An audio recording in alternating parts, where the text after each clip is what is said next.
meeting to order and ask everybody to rise and salute our flag. I pledge allegiance to the flag of the United States of America and to the republic for which it stands, one nation, under God, indivisible, and justice for all. Amen.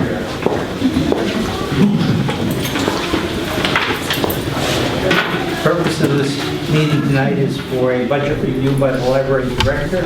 At this time, I'll call on Lauren Nichols to present the budget as proposed.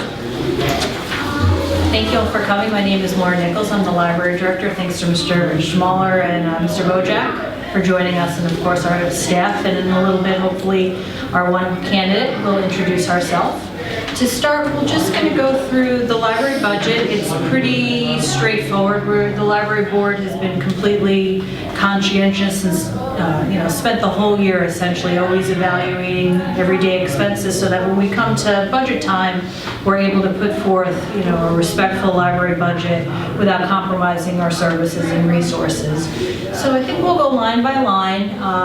Maybe if you'd like to ask questions as we go along, and we sort of open a conversation in case anything comes up. We were pretty lucky this year with a couple of things. Our staff is incredibly creative and frugal, so they're always evaluating what we're doing, how we can improve, and how we can basically save the public money in doing so.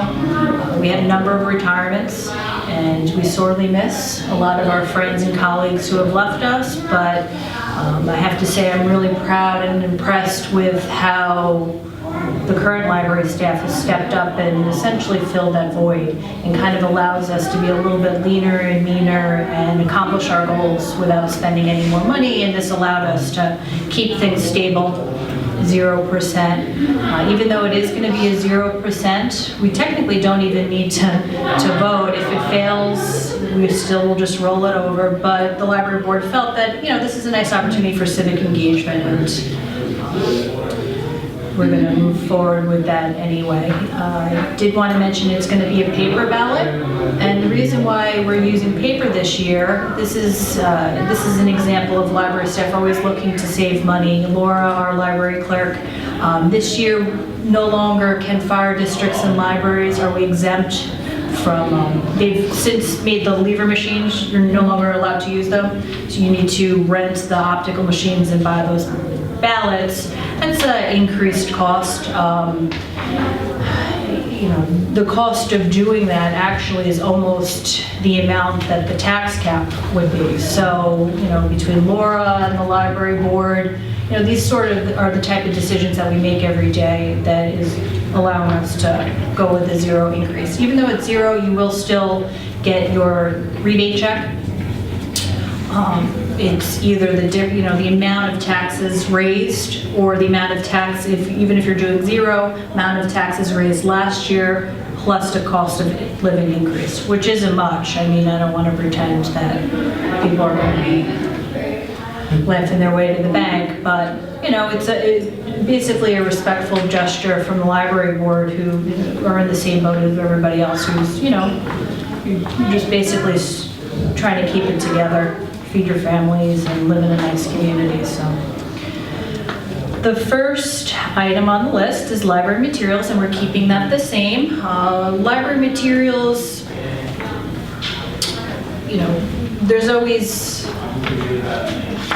we're always redefining library materials in the best way to provide reference and entertainment resources to our community. We feel that we're able to continue our level of service without increasing that. Library programs, this is actually the big one. We made a philosophical decision that we're really gaining some great traction, getting out in the community, offering programs, services, sort of expanding our purview and how we're able to help folks. And this maybe has diverged a bit just from providing access to books, but actually providing experts and people and services in the community. I don't know that we'll actually spend all of this, but it's nice. It's just more or less,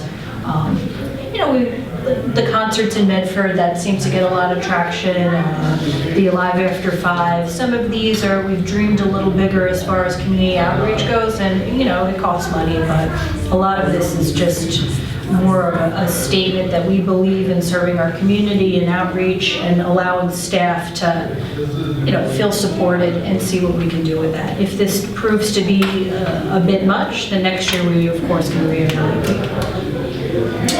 Furniture and equipment stays the same.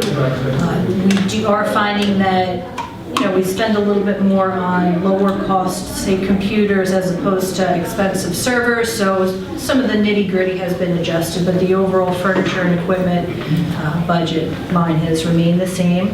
Supplies, this is office supplies, we're printing less. Every day, Nancy Lehman, who does our office supplies, is calling up different vendors and asking if they can beat somebody else's price, and her hard work has certainly paid off. Professional fees have gone up a little bit. We have a claims auditor in addition to our general accountant and auditor, as well as our treasurer. So those are more or less cost of living professional fees increases. Computer services, our cooperative, the system that we use to check the books in and out and that you look up books is basically computer software that we share cooperatively with all the libraries in Suffolk County, and that cost is staying the same, and that's a big chunk of it. Some of the, like our accounting software went up a couple $100. Our payroll software, the past several years we've been sort of switching back and forth between companies and using that as an opportunity to leverage some pretty significant discounts. Where we're at, that no longer is an option. We're sort of on a roll and everything is settled, so we'll pay the extra couple $100. Furniture and equipment maintenance. This is our copy machines, the microfilm machines, things of that nature, and we usually stay pretty steady with that. There's not too much inflation with copy machine fixing for whatever reason. Postage, we're mailing out less items.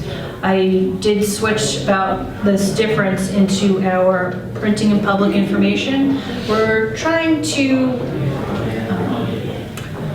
as opposed to just focus on using the letter, the newsletter to disseminate information, we're trying different, we have Michael Sorrentino, who used to work for Patch, and now he's actually a pretty, he works for CNET and CBS is his newest job, but we have him do some blogging for us and social media. Some of those avenues prove pretty successful to reaching to our entire community, but it costs a couple bucks. So we just switched around from some of the postage that we saved from going down from 6 newsletters to 4. That gave us that ability to do so. Book retrieval. Printing and we did that. Book retrieval, we have book drops in Medford, and that's the mileage to go pick up the books and empty them. Cooperative services is our cooperative effort with all the libraries in Suffolk County. We sort of band together for the courier, for databases, for marketing, you name it, anything that we can, we sort of pitch in and purchase things cooperatively. In fact, this is what allowed us to, with the tax freeze, you have to come up with like a consolidated plan for cooperative purchasing, and we had already had this down pat essentially for 30, 40 years, so that's what those fees go to. Water, oh, excuse me, really jumped around there. Mileage, that's for going to different meetings. A lot more webinars, actively when we go to library meetings throughout the county, they're actively and intentionally scheduled the same day so folks don't go back and forth a couple of times a week just to save on mileage, or webinars and calling in has proved pretty effective, that even though mileage, eventually, goes up, we're able to kind of keep the trips down without compromising our staff development and professional exposure to what's going on in libraries. Unclassified, that's just general for the accountant. That's there for real, essentially mistakes or adjustments. Usually, I think this year we had one. It was from an old paycheck from years ago. So that's really reserved for the accountant. Electricity, we switched our cleaning crew from coming to the evening to coming in the morning, which we're starting to realize some nice savings, and that'll essentially pay for the electricity down the street at the new Carnegie teen department. So that seems to be working out quite nicely. Water, last year we switched back to the not automatic flushing to hand flushing, and it honestly saved us about $500 in wasted water, so that paid for itself. We're able to keep that the same this year and pay for the water down the street as well. Fuel, each year there's alternate service providers that occasionally will give you a better deal. In this case, this year, our alternate service provider that we were using to save money, those costs were going way up. So we switched back to PSE&G, and that was able to allow us to save enough money so that we don't have to increase fuel for next year. It's, basically just like you do at home, always shopping around for the best deal. Sanitation services, our cleaning price went up in October because we switched the cleaning crew to the morning. I guess it's more of a premium than the folks that come at night. We did rebid it out, and we were able to maintain that price that we were paying since October. So that's good, but I did increase it a little bit because I don't know what the dumpster situation is going to be like down the street. We could hopefully come up with a partnership with the court, just like we have with Dollar Tree. But that's just as a precaution. People get pretty territorial about dumpsters, so we certainly want to make sure that we have the resources to be good neighbors when it comes up. Building equipment maintenance, that's for all, basically, everything that goes wrong. So for example, our air conditioning unit broke at the end of the summer. Luckily, it was the end of the summer, and while we'll get rebates from PSE&G for being, green and more efficient, that sort of stuff crops up out of nowhere generally, where you can somewhat predict, but they are quite expensive. Just like when we had the flood, even though we were reimbursed for pretty much everything, it came in at around $100,000. So that seems like the nice number for real catastrophes as far as building goes. That seems to be an effective number. Insurance, we're really pushing the limit. I think we're probably going to overspend on our insurance, building insurance this year. And we'll have an additional building to insure, but that being said, our workers' comp, we're having far less claims. Health insurance is going down, not going down, but with some of the retirements, we don't have as much liabilities in those regards, so we're able to switch things around a little bit. Sewer assessment, we have the new building. That although the village did waive and they're paying for a lot of our stub-in fees and utilities, the sewer was not one of them. So that's just an anticipation.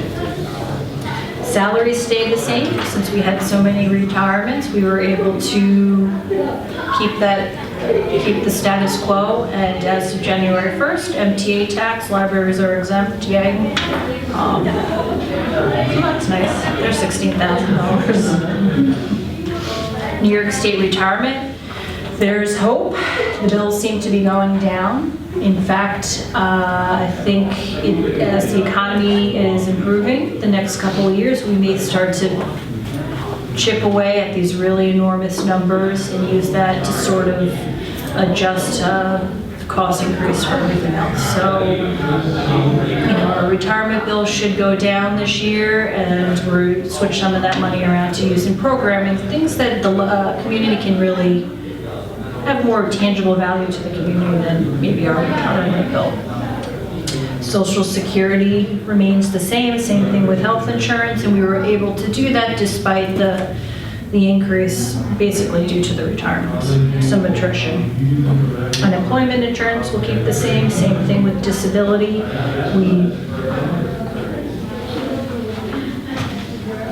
those are just costs that you need to prepare for in the case of, in the event of the worst case scenario, workers' comp. That the rates have gone through the roof, but we have had far less claims, so we're able to kind of keep that. They reclassified library workers. We used to be considered, like librarians, non-dangerous, but for some reason they reclassified it recently. I guess they probably did that for everyone. So it's workers' comp is not cheap. So the total operating budget is $8,547,784. Last year we switched over about $30,000 from basically our savings account because we previously had been buying all of our computers from our capital fund, or essentially like a savings account, which isn't a real long-term solution. But now we've accounted for that, and moving forward we should be fine. But we didn't move any money over from the capital this year. So the total amount to be raised by taxes is $8,477,284. That's a zero increase in the budget.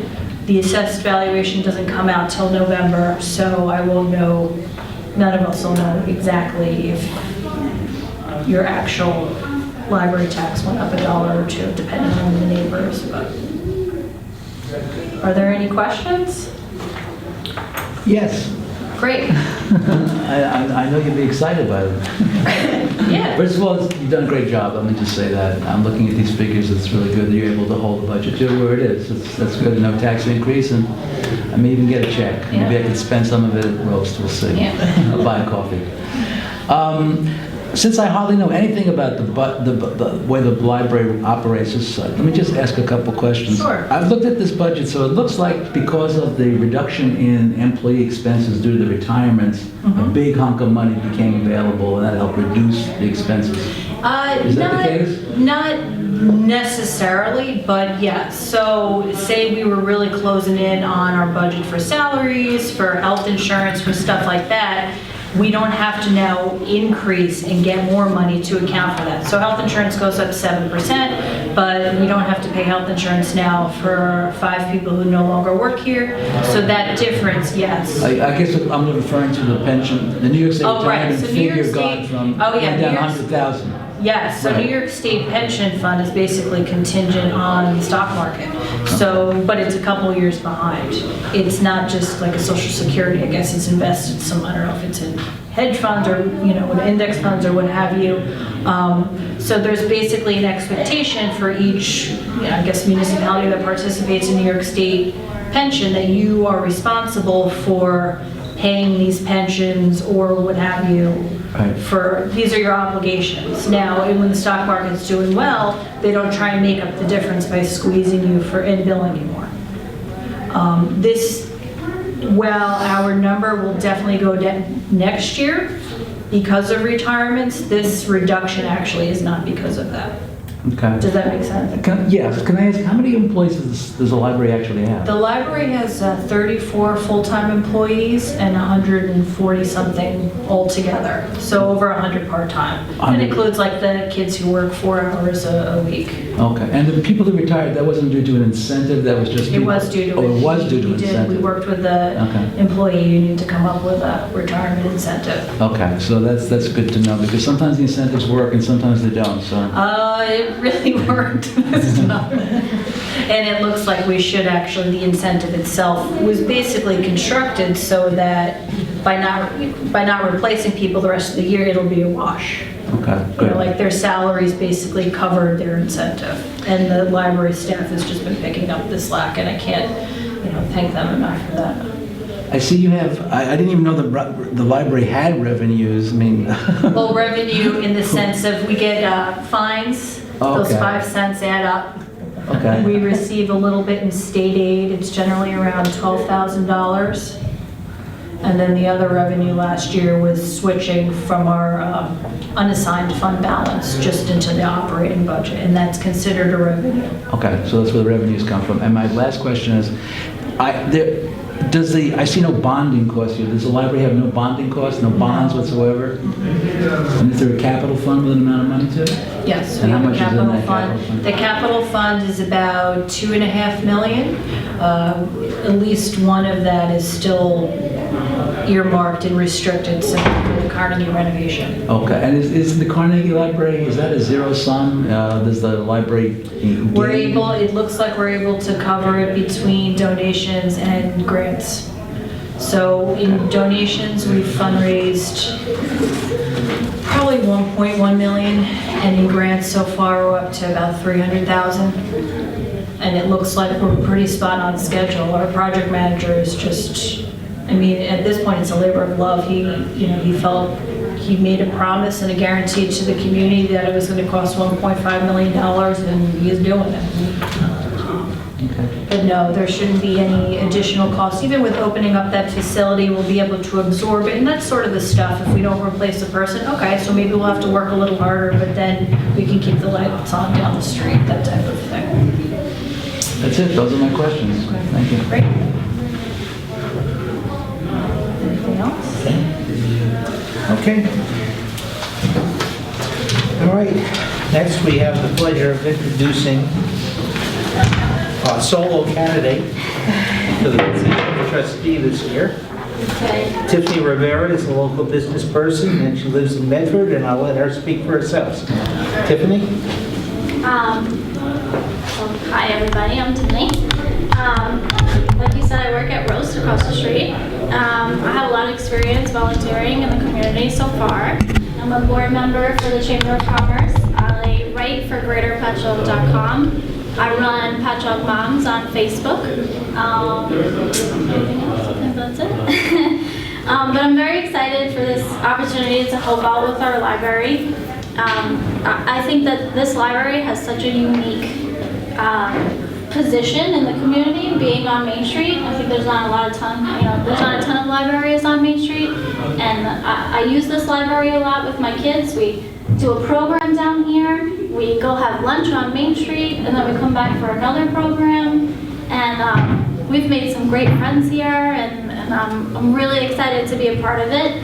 There's a ton of people in here that think very out of the box, and we're doing things differently, not how libraries are usually run, and no one's afraid to do something different, and that's really exciting. I'm just really, really happy to be a part of it. I'm one of those people that truly believes that if you want to see something out of your community, you need to be that person who does that.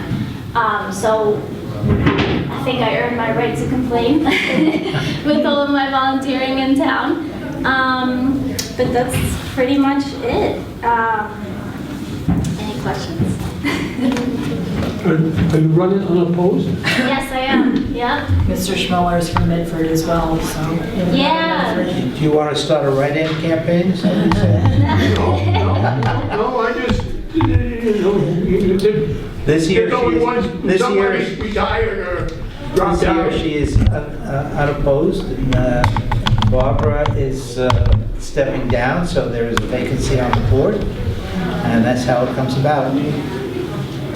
I'm going to miss Barbara very much. She's been a conscientious board member for the last 5 years, but we look forward to having Tiffany on. Awesome.